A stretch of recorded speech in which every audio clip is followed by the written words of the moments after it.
Would you be willing to look at the CIA file on Jeffrey Epstein? If there is such a file, and if it has not already been turned over to the FBI will look at any new investigative leads. Have you made any progress on the pipe bomb investigation January 6th, and have you made any progress on the motive? Today we're breaking down one of the most controversial political moments in recent years. Attorney General Pam Bondi facing public scrutiny over the Jeffrey Epstein files. These documents were expected to reveal connections between Epstein and powerful figures in politics, business, and entertainment. But instead, the hearing delivered hesitation, secrecy, and more unanswered questions. Bondi, known for her tough prosecutorial image, found herself under a different kind of pressure. The public wanted transparency, yet key parts of the files remain concealed, raising the critical question: who is being protected? From the opening moments, tension is back. Mr. Chairman, I have a unanimous consent request. Gentleman's recognized. So I've got 4 documents I'd like to introduce into the record. The first one is Jeffrey Epstein's 6 story played out for years in plain sight. And Acosta is quoted in here saying, "I was told Epstein belonged to intelligence and to leave it alone." The second document is entitled, "What Epstein's Bodyguard Warned About His CIA Connections."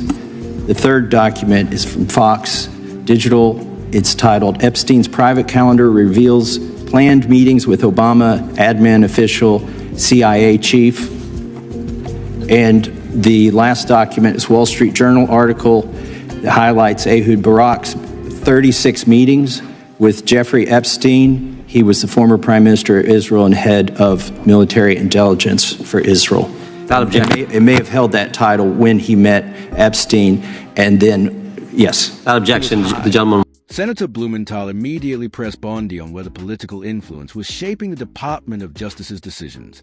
Bondi responded carefully, leaning on phrases like, "I cannot discuss private conversations," a legally safe answer that avoided admitting too much. It was a response of someone fully aware that one wrong word could ignite a political firestorm, while too much caution might make her appear evasive. Clip 2. The focus and shift to fairness and accountability. Senators questioned whether people with political power were treated differently than ordinary citizens. Reports suggest the Epstein file contained names ranging from politicians to celebrities, and the public wants to know why some individuals were heavily invested. Without objection, the gentleman will hold for a second. The gentleman from Maryland is recognized. Thank you, Mr. Chairman. Just one UC request. This is Judge Engelmeyer's decision from August in U.S. versus Epstein, stating the government's 100,000 pages of Epstein files dwarfs the 70-odd pages of Epstein grand jury materials. Without objection, the gentleman from Kentucky is recognized for 5 minutes. Thank you, Mr. Chairman. Director Patel, I watched some of your Senate hearing yesterday when Senator Kennedy asked you, "You've seen most of the files. Who, if anyone, did Epstein traffic these women to besides himself?" You replied, according to the transcript, "There is no credible information that he trafficked them to anyone else." You also said somewhere in the hearing and here today that the problem is that the case files are constrained by limited search warrants from 2006 to 2007, and that the non-prosecution agreement hamstrung future investigations. Those constraints only apply to Southern District of Florida. They do not apply to Southern District of New York, the location of the 2019 sex trafficking indictment, which produced many things, including a series of FD 302 documents. According to victims who cooperated with the FBI in that investigation, these documents in FBI possession, your possession, detail at least 20 men, including Mr. Jess Staley, CEO of Barclays Bank, who Jeffrey Epstein trafficked victims to, victims including minors such as Virginia Roberts Giuffre, may she rest in peace. That list also includes at least 19 other individuals, one Hollywood producer worth a few $100 million, one royal prince, one high-profile individual in the music industry, one very prominent banker, one high-profile government official, one high-profile former politician, one owner of a car company in Italy, one rock star, one while others seemed untouched. Bondi tries to redirect the conversation by emphasizing the Department of Justice's broader weight, talking about human trafficking, violent crime, and other prosecutions. The strategy is clear: shift to safer, more general achievements rather than deal directly with Epstein. It's a classic political move, appear responsible, stay on message, and avoid lighting the fuse of a highly explosive topic. Clip 3. Now the pressure grows even more intense. Senators demand explanations for why key pieces of evidence, including documents and flight logs, still haven't been released. The files that you control, I don't know exactly who they are, but the FBI does. Have you launched any investigations into any of these people, and have you seen these 302 documents?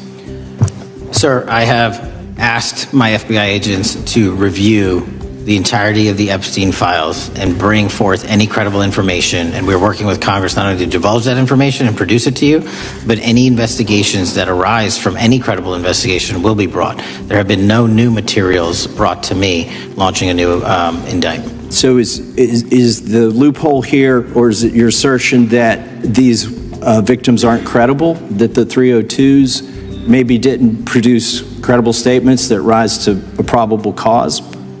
It's not my assertion, sir. It's the assertion of two different United States attorneys' offices from three separate administrations who investigated those same materials in lifetime. Are the 302 documents in the FBI's possession? They reviewed all that, yes, sir. And so have you reviewed those 302 documents where the victims name the people who victimized them? If I personally know, but the FBI has. So how can you sit here and in front of the Senate and say there are no names? I said I named one today. I said we are not in the practice at the Department of Justice FBI of releasing victims' names. That is not what we do. We are also not in the habit of releasing incredible information. That's not what we do. But multiple authorities have looked at the entirety of what we have. Okay, I got to move on here. Were you present when the AG had the White House event when she released the binders to the social media influencers? I was, yes. So if you're willing to meet with social media influencers who stood to benefit from the sensational and sad stories of these victims, will you meet with the victims as well? The FBI will meet with anyone who has new information. Will you personally meet with them? The FBI and the professionals who are handling the cases will. Were you instructed that it was important to release the documents to the Oversight Committee on the day of my introduction of the discharge petition to release these files?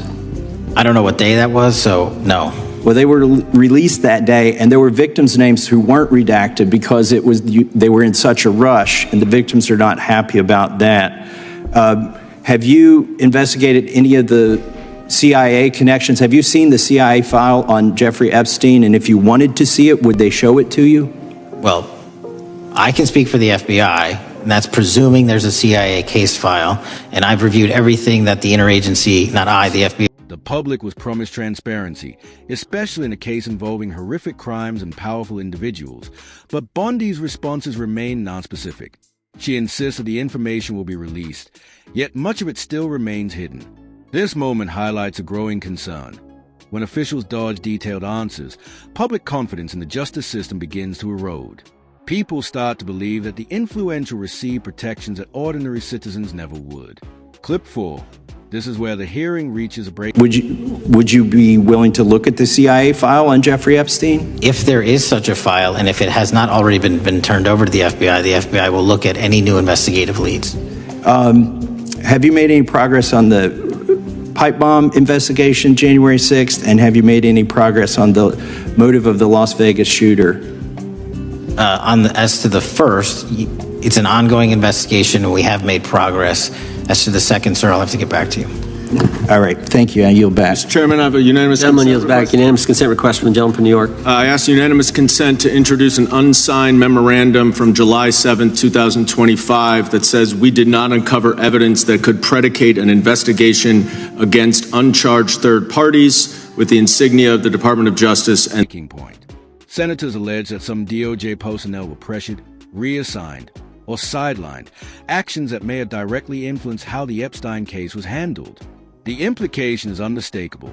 Political pressure, not purely legal judgment, shaped certain decisions. The Epstein files could contain evidence implicating high-profile individuals, revealing misconduct, or exposing people who operated in positions of power. And Pam Bondi stands at the center of the scrutiny, what she knew, what she approved, and what she may have withheld. The hearing becomes more than a document